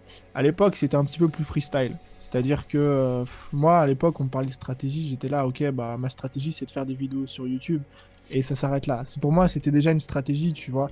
Et en fait, c'est surtout que j'étais dans une phase énorme d'apprentissage, où je savais que la seule façon de trouver des réponses à mes questions, c'était de faire les choses, et pas de pas trop me poser de questions, pardon, sur ce que j'avais à faire, tu vois. Je pense que ça, c'est pareil. Le problème aujourd'hui avec le fait de trouver les stratégies parfaites, c'est qu'on finit par rien mettre en place et par attendre des trucs de fou. Moi, je vois tellement de personnes toutes les semaines se remettre en question, changer de stratégie, revoir les trucs et ne pas avancer, ne rien faire. Alors qu'en vrai, c'est en faisant qu'on trouvera les réponses aux choses qu'on veut mettre en place, tu vois. Donc moi, j'ai toujours eu un petit peu ce truc de, bon bah voilà, j'ai envie de faire ça aujourd'hui, je le fais, et je verrai bien où est-ce que ça mène et comment est-ce que les choses évoluent. Donc c'est vrai qu'à l'époque, par exemple sur YouTube, je créais du contenu, je donnais des conseils aux gens, etc. Parfois j'avais envie de faire des vlogs, par exemple quand j'étais en Asie, je prenais ma caméra, je faisais des vlogs. Parfois j'avais envie de raconter ma vie, je prenais ma caméra, boum, je racontais ma vie. Sur Instagram, c'était un petit peu la même chose. C'est-à-dire que au fil du temps, j'ai développé une vraie passion pour la photo. À l'époque, faut savoir que les visuels sur Instagram, c'était beaucoup, beaucoup moins répandu qu'aujourd'hui. Mais même comme ça, j'avais pas nécessairement envie de faire des visuels. À l'époque, ce que j'aimais bien, c'était prendre des photos. Donc, je prenais des photos. Et au fil du temps, mes envies ont changé, pas mes passions ont changé, parce que la passion fondamentale est toujours la même, mais mes envies ont changé. Ce qui a fait que mon contenu a changé, ma façon d'aborder les choses aussi, et aujourd'hui, c'est un petit peu plus structuré. Mais c'est vrai qu'à l'époque, il n'y avait pas vraiment de vision long terme ou de trucs très réfléchis, tu vois. C'était les choses viennent comme elles viennent, et je les fais comme j'ai envie de les faire aujourd'hui. Est-ce que tu as vu un changement de résultat en fonction justement de la stratégie non souhaitée ou non voulue, du moins dans ton contenu, soit plus de résultats avec de l'inbound marketing, soit plus de résultats avec du brand content. Et quand je dis du résultat, je parle aussi bien de la communauté, du développement de communauté que du chiffre d'affaires, etc. Ou c'est des choses que tu n'as pas du tout analysées. Alors ouais, après c'est des choses qui sont assez difficiles à analyser, mais pour dire, j'ai quand même vu la différence quand, et je vais reprendre le mot que tu disais tout à l'heure, quand tu fais les choses avec intention. C'est-à-dire que j'ai vraiment vu la différence quand je me suis posé, je me suis dit, ok, bon, Maintenant, tu as une communauté, maintenant que tu as un business, ça devait être peut-être fin 2018 à peu près. Je crois que c'était avant que je retourne en Asie pour la seconde fois.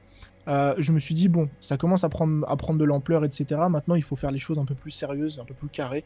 Et là, j'ai commencé à me poser des questions, tu vois. Quelles sont mes valeurs? Comment est-ce que je peux retranscrire ces valeurs au travers de mes contenus? Comment est-ce que je peux créer un vrai branding, une vraie personnalité? Comment est-ce que je peux driver du trafic sur ma chaîne YouTube, toucher mon audience cible, etc. Donc là, ça a commencé, on va dire, à être un peu plus réfléchi dans ma stratégie de contenu et j'ai vu les résultats de deux façons différentes. De un, c'est l'audience, notamment sur YouTube, parce que sur YouTube, quand tu commences vraiment à réfléchir à tes contenus, aux fondamentaux de ce que tu vas créer et à l'objectif de ceci, tu vois plus de résultats quand tu fais les choses avec intention que quand tu te dis ok, je prends ma caméra aujourd'hui, on verra de quoi je parle. Bon. Et d'un point de vue branding aussi, avant, j'ai toujours eu ces mêmes valeurs intrinsèques au fond de moi, l'honnêteté, la transparence, etc. Mais par contre, il y a une différence entre avoir ces valeurs et en prendre conscience et les transmettre. Et à partir de ce moment-là, où j'ai commencé à les transmettre au travers de mes contenus, au travers de mes actions, etc., ça a commencé à se voir du point de vue de mon audience. Et c'est vrai qu'aujourd'hui, c'est pas que j'ai une renommée pour ça, mais à chaque fois qu'on vient me voir ou que je pose la question pourquoi tu me suis, c'est des questions que je pose souvent à mes clients, par exemple, pourquoi est-ce qu'ils ont acheté chez moi? C'est une question qui est très intéressante. Et à chaque fois, la même chose revient. C'est toujours parce que moi j'ai l'air d'être quelqu'un d'honnête, j'ai pas l'air d'être un charlatan. Je fais les choses bien et j'apporte déjà de la valeur dans mes contenus, contenus gratuits. C'est pour l'image perçue et c'est elle est importante. Je suis entièrement d'accord avec toi. Et je le dis parce que je le suis, je te le dis, et parce que j'ai déjà acheté du contenu chez Tony. Donc en effet, on retrouve ce qu'il y a à l'intérieur comme à l'extérieur. Donc pour ça, chapeau. Et en effet, j'ai la même perception. Ok, vas-y, excuse-moi, fini. Ouais, du coup, c'est vite fait, mais du coup, voilà, le mot intention, pour moi, il prend tout sens là-dedans, parce que avoir conscience de tes valeurs et de ce que tu fais, mais les mettre intentionnellement dans tes contenus et dans tes produits, c'est deux choses différentes. Et à partir du moment où tu le fais, c'est là où tu commences à vraiment créer une marque personnelle qui est forte. Et sans avoir, parce que moi je fais une petite parenthèse, mais une marque personnelle forte, c'est pas nécessairement être extravagant, casser les codes, faire du buzz ou quoi que ce soit. Tu peux avoir une marque personnelle très forte sans faire tout ce spectacle-là, en étant quelqu'un d'introverti qui parle calmement et qui dit des choses, si tu as de l'intention dans ce que tu fais. Je suis entièrement d'accord. C'est deux choses différentes. Hein. On n'a pas besoin d'avoir une Lamborghini ou une Ferrari pour créer une marque personnelle. Qu'on soit d'accord, et Tony on est la preuve. C'est bien qu'on parle branding, et on va finir justement un petit peu là-dessus.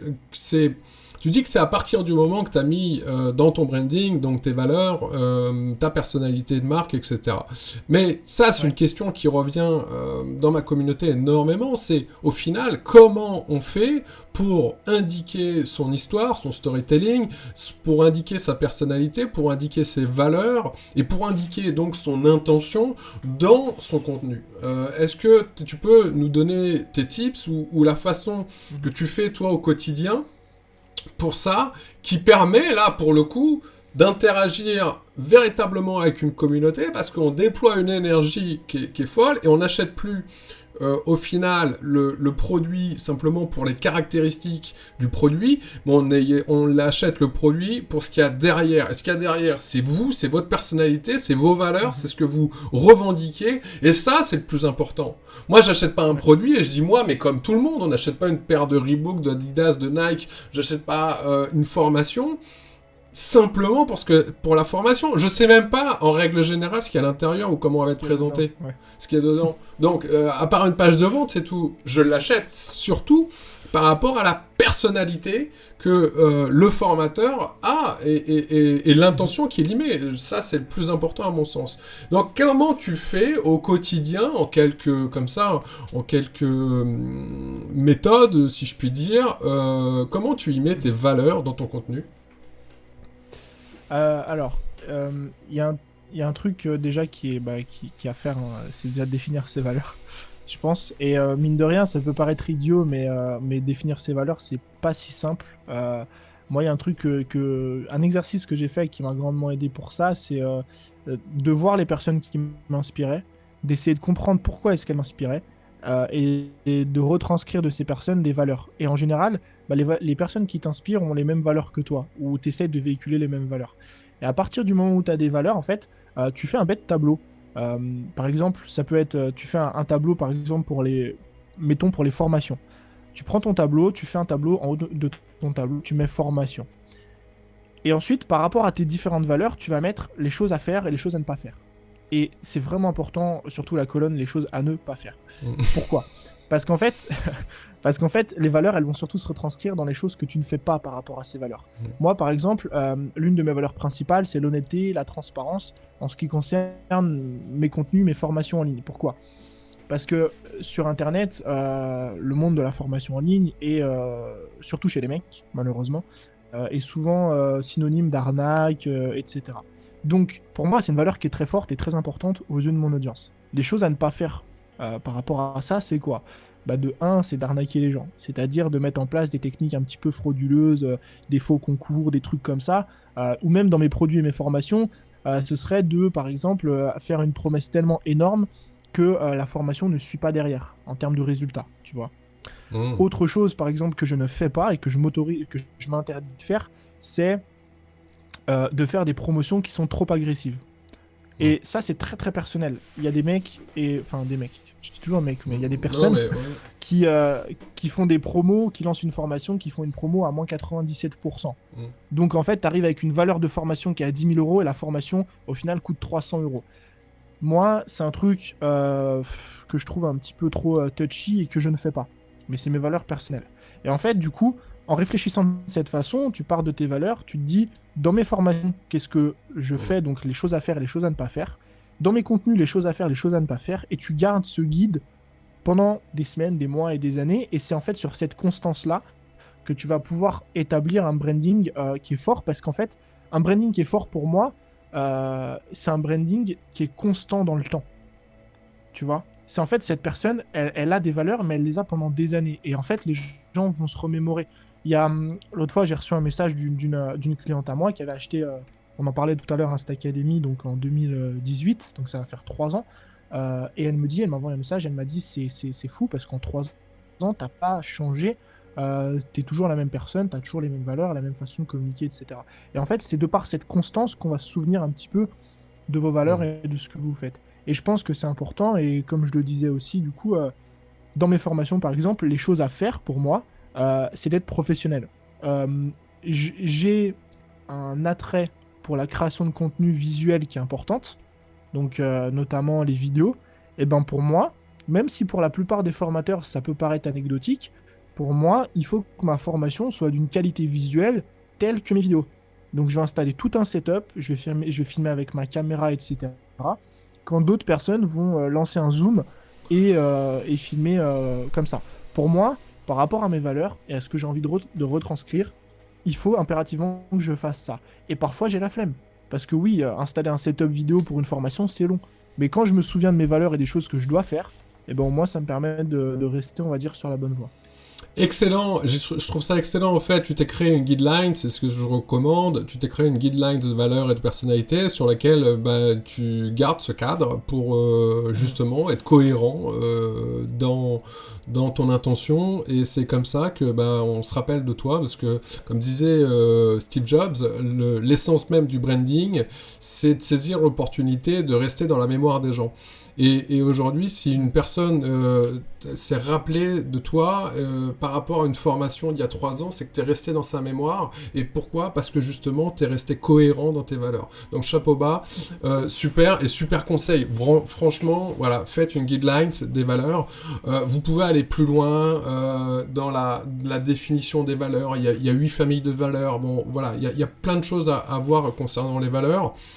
Un jour, je les donnerai, ce que je donne en accompagnement, certainement.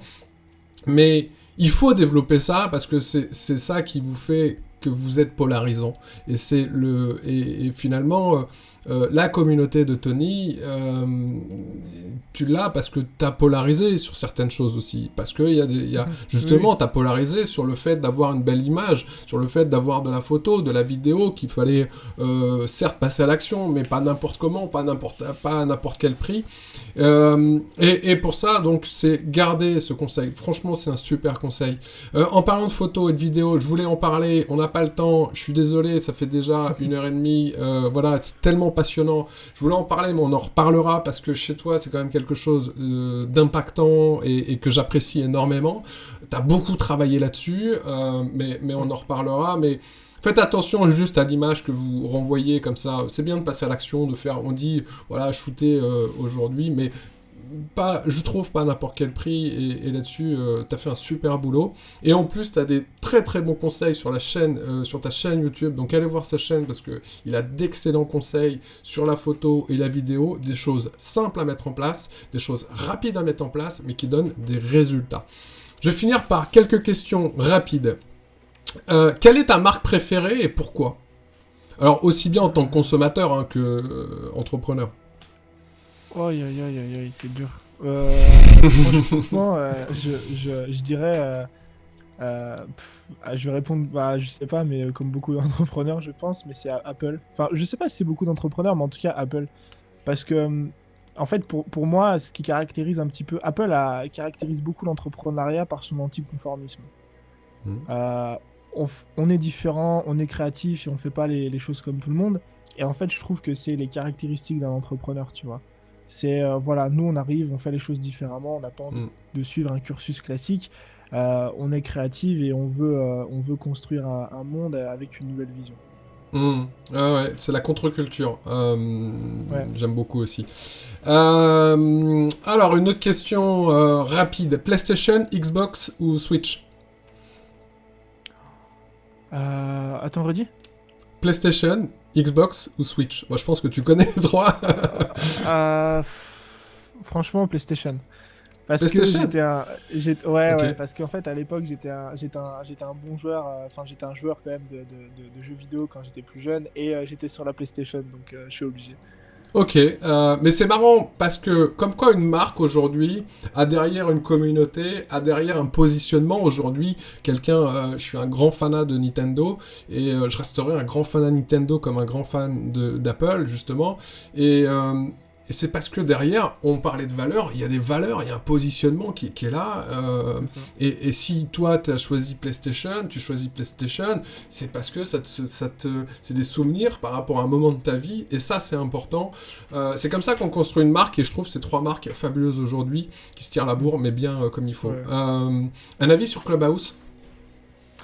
Ah, intéressant. Alors, oui, un avis sur Clubhouse. Je pense qu'en fait, le concept en soi est pas mal.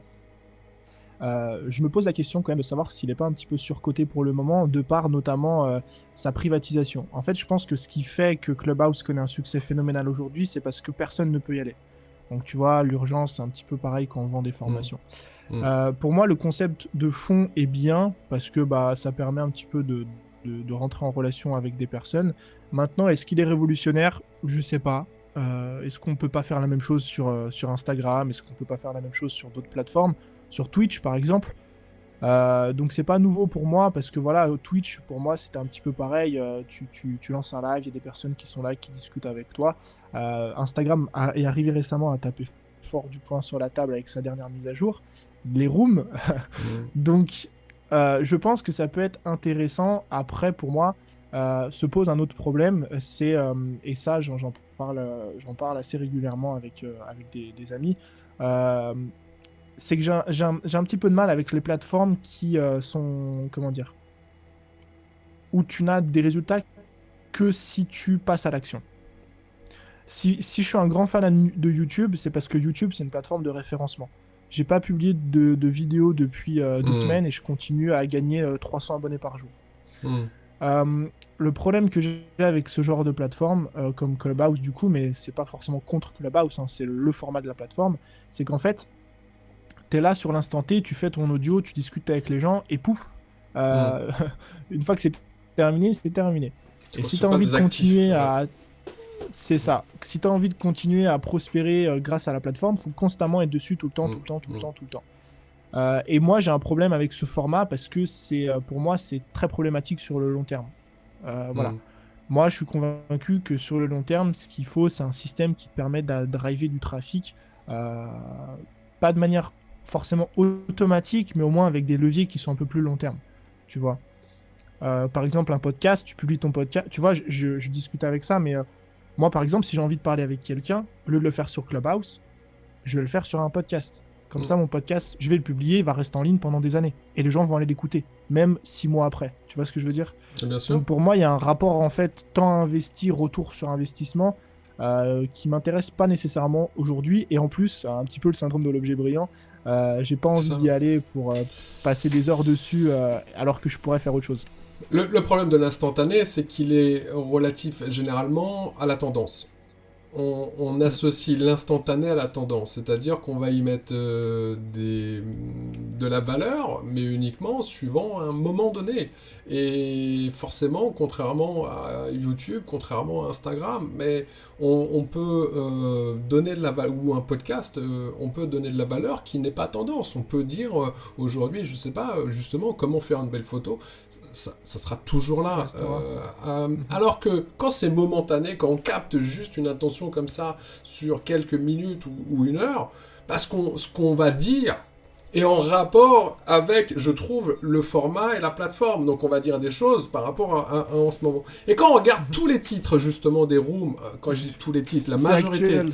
Voilà, c'est actuel, c'est en 2021, en 2021, en 2021. Donc on voit bien que l'outil, la plateforme, parce qu'elle est momentanée, parce qu'elle est sur un moment mais très court, un laps de temps très court, et le fond, tous les sujets qui sont derrière vont être des fonds momentanés, vont être des fonds sur de la tendance. Voilà. Moi j'ai trouvé que c'était un petit peu mon bilan, et si on veut construire des choses dans le dur, c'est pas la plateforme, mais ça reste une magnifique plateforme, et Voilà. c'est Par contre, sympathique. c'est ça, faut pas enlever quand même les quelques choses intéressantes que Clubhouse peut soulever. Ça veut pas dire que j'irai jamais, mais pour le moment, j'avoue avoir créé un compte et pas avoir ouvert la plateforme, quoi. Non, je suis d'accord. Un avis rapidement sur Live Rooms, parce que t'en parlais. Sûr ? Live Rooms de Insta, sur les rooms d'Insta. Oui. Très intéressant. Parce que justement, pour moi, Instagram, je suis convaincu qu'on n'a pas encore touché l'apogée de ce que la plateforme peut proposer, dans le sens où ils sont très forts pour piquer tout ce qui marche ailleurs et ramener tout au même endroit. Excellent. C'est vrai. Les Snapchat, les stories, YouTube, IGTV, le shop, les boutiques e-commerce, les réels TikTok et aujourd'hui les lives Clubhouse. Donc les lives c'est intéressant parce que ça permet du coup d'avoir plus d'interaction avec plus de personnes et d'avoir vraiment des sujets de fond dont on peut parler qui sortent des interactions à deux comme on a l'habitude de voir sur les lives. C'est ce que propose un Clubhouse clairement, à la différence que du coup sur Instagram ça nécessite quand même d'avoir la vidéo. Ce qui est bien, c'est qu'on peut avoir plein d'avis, c'est pas simplement des interviews à deux qui vont faire la promotion de quelqu'un. Tu peux même, il y a beaucoup de personnes qui font, tu sais, des masterclass par exemple, ou des lives à plusieurs personnes qui sont obligées de sortir d'Instagram. Maintenant, Instagram veut qu'on reste sur la plateforme. Tu fais ton live à 4 et puis comme ça, tout le monde y gagne, quoi. Non, c'est une belle chose. Moi, je rajouterais à ce que tu as dit, justement, attention de pas avoir trop de fonctionnalités, parce qu'on va s'y perdre à force, parce que là, on commence à en avoir. Il y en a une que je n'utilise pas du tout, là, qui est avec les livres. Ouais, exactement. Ouais. Voilà, il y en a plein que j'utilise pas, parce que ça commence à en avoir, et on peut pas être partout à la fois. C'est bien, mais attention de pas non plus overdoser les choses. C'est quoi la suite pour Tony? Tes objectifs en 2021? Ça sera ma dernière question. Alors, mon objectif ultime, enfin j'en ai deux. J'en ai un qui est purement de la vanité. c'est de faire les 100 000 abonnés sur YouTube. C'est challenge, parce qu'il en manque 35 000.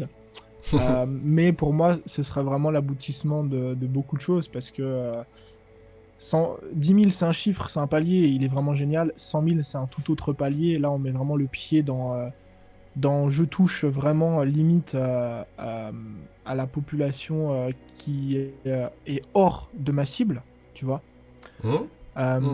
Et donc pour moi c'est vraiment un palier surtout vanity, et en fait le deuxième objectif, c'est celui sur lequel je travaille depuis pour l'instant le début de l'année, c'est de sortir une formation, une nouvelle formation cette année qui serait un petit peu ma formation phare pour les prochains mois, les prochaines années, qui reprend un petit peu tout ce que j'ai appris depuis le début en termes de création de contenu et de business. Et voilà, c'est un petit peu pour moi un gap, parce que je sais que ça va être aussi comme ça a été à l'époque pour ma première grosse formation. Je sais que c'est toujours un gap en fait en termes de business, de chiffre d'affaires, de revenus, de notoriété, etc. Et pour moi, voilà, si je fais ça cette année, et je vais le faire, je sais que ce sera déjà une très bonne année. Ça sera pour quand ? Tu l'as prévu pour quand ? Alors, elle était prévue pour mars, mais voilà, comme tout, ça prend un peu de retard. Normalement, d'ici mi-avril, ça devrait être terminé. Après, j'ai réussi avec le temps à mettre mon ego de côté et à me dire, il vaut mieux que les choses soient sorties, soient bien faites, même si elles sortent plus tard, plutôt qu'elles soient dans les temps, mais qu'elles soient mal faites. Donc, je prends le temps de faire les choses bien, mais du coup, ça prend un peu plus de temps que prévu. Donc d'ici mi-avril, normalement. Ok, et c'est déjà un bel objectif, 100 000 abonnés sur YouTube, et je tiens à signaler, et je pense que tu vas être d'accord avec ça, et tu l'as dit, c'est pas parce qu'il y a 100 000 abonnés qu'il y a plus de résultats ou moins de résultats, c'est des choses complètement à c'est faire purement différentes. De la vanité. Ouais, on est d'accord. C'est pour mon ego. Voilà, on peut très très bien y arriver avec 200 abonnés, 500 abonnés. Juste pour information, je n'ai que 500 et quelques abonnés, et ça va très bien dans ma vie, qu'on soit ok avec ça. Ça n'a rien à voir, mais ça fait toujours plaisir, et c'est un moment de fierté, parce que je pense que tu as construit quelque chose, tu as mis du temps à construire, et que finalement c'est une récompense à ça. Ok, j'ai une toute dernière chose. Moi, je mets en place dans cette interview ce que j'appelle le moment promo.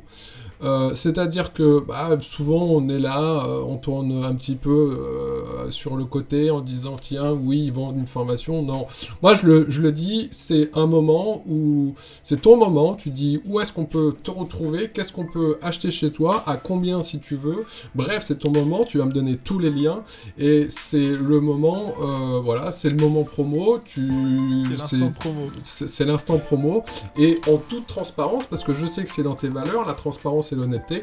Donc vas-y, là tu vois, je te donne l'autorisation de tout balancer. Au contraire, vas-y. Ok, c'est gentil déjà. c'est toujours sympa.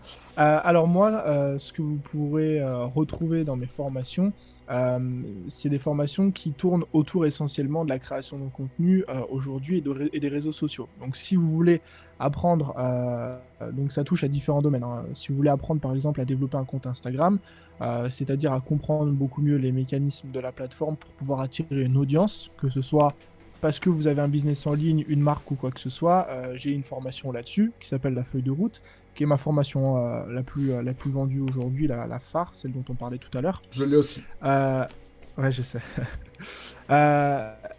J'ai d'autres formations, donc toujours autour de la création de contenu. Par exemple, si vous voulez comprendre les mécanismes de YouTube, j'ai une formation sur la vidéo, dont on parlait tout à l'heure, pour apprendre les bases de qu'est-ce que la vidéo, comment créer une belle vidéo pour ces réseaux sociaux.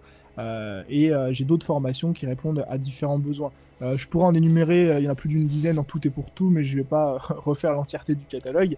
Voilà, l'idée c'est qu'en gros, si aujourd'hui vous voulez apprendre à développer vos plateformes, à créer du contenu, du meilleur contenu, je pense que ça pourrait être intéressant pour vous d'aller regarder tout ça. Mes formations, c'est des formations qui j'estime sont à leur juste prix. C'est pas des formations qui sont excessivement chères par rapport à ce qu'on peut voir parfois sur le marché. Donc ça tourne autour en général d'une 60aine d'euros pour une formation d'entrée de gamme. Voilà. Après, le mieux c'est que les gens aillent regarder et se fassent eux-mêmes leur propre avis. Mais c'est le prix d'un bon bouquin aujourd'hui. Donc, faut y aller. Je Voilà. vous le conseille. Moi, je l'ai fait et je vous le conseille vivement. Où est-ce qu'on peut te retrouver en règle générale? Là, j'ai mis instagram.com Tony Neves, mais sinon, on a parlé de YouTube, etc. Est-ce que tu peux nous donner quelques liens Ouais. pour te retrouver?